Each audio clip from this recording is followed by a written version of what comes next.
kining balak na nag-uluhan. Dear Udit,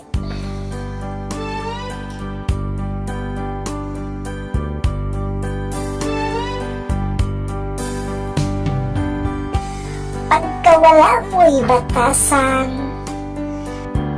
pagkating amog balatian, kabus na mong Pinoy-anan, imo pagyud ipiang-piangan. Sa imong pagkatampalasan, daghan ka namo ang naapektuhan, mga kahoy gipambalitok grabe ha.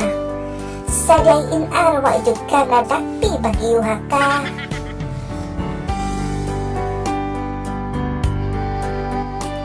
Balay sa pobre imong gipatikangkang, balay sa dato gihimo mong gantangan.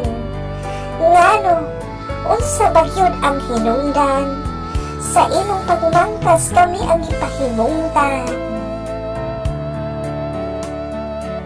Ang among atop imong gipadpad, ang among hinayhay imong gipalupad.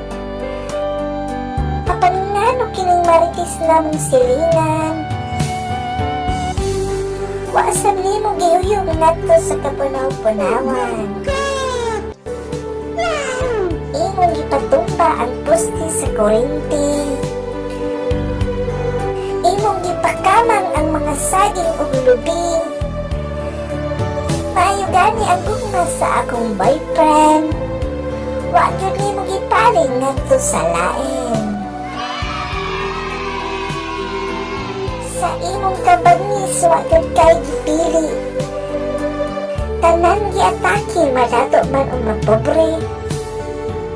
Apan ngano kini ayuda nga gipanghatag, kadtong nakadawat ang nauraman sa luwag. Oh no! Salamat Udit sa imong gibilin nga kasilatian. Maayong panaw, dili gyud ka namo ikalimtan. Ug kun ugali asa naman ka karon. Palihog Udit, ayaw na pagbalik in town.